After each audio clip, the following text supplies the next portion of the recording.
మరొక breaking news చూస్తున్నాం. మనం ఆదిలాబాద్ జిల్లాలో మైనర్ బాలికపై లైంగిక వేధింపులకు పాల్పడిన 8 మందిని పోలీసులు అరెస్ట్ చేసి రిమాండ్ కు తరలించారు. నిందితులు బాధితురాలిని శారీరకంగా మానసికంగా వేధించినట్లు గుర్తించి గుడిహత్నూర్ పోలీస్ స్టేషన్ లో పోక్సో కేసు నమోదు చేశారు. నిందితుల్లో 2 మైనర్లు 6 మేజర్లు ఉన్నారు. వారి నుంచి 7 మొబైల్ ఫోన్లను స్వాధీనం చేసుకున్నారు.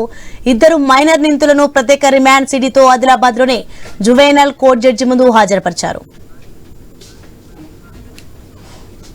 రైట్, ఇదే అంశానికి సంబంధించి మరింత సమాచారం మా ప్రతినిధి శ్రీనివాస్ ఫోన్ లైన్ లో అందిస్తారు.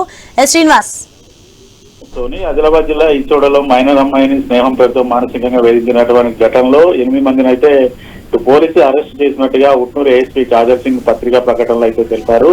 ఇచ్చోడ మండలానికి చెందినటువంటి ఒక మైనర్ అమ్మాయిని చిన్ననాటి నుండి కూడా స్నేహం పేరుతో దగ్గరైనటువంటి తన మిత్రులే సోషల్ మీడియా సెల్ ఫోన్ సాయంతో మైనర్ యువకుడు చాటింగ్ చేయడం, ఆ చాటింగ్ చేసిన అటువంటి ఆ చాట్లను కూడా ఇటు తమ తల్లిదండ్రులకు చూపెడతాను లేదనుకుంటే ఇటు సోషల్ మీడియాలో పెడతానంటూ కూడా ఆ అమ్మాయిని అయితే బెదిరించినట్టుగానైతే మనకి ఇటు తెలిపినటువంటి పత్రికా ప్రకటనలో తెలుస్తుంది.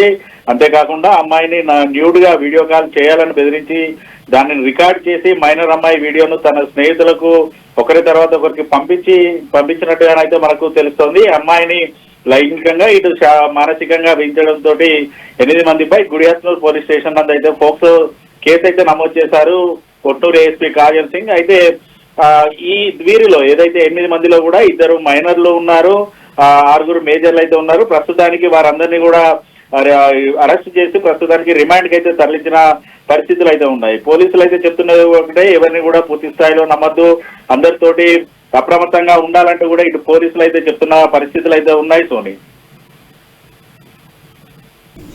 Okay, right, thank you Srinivas.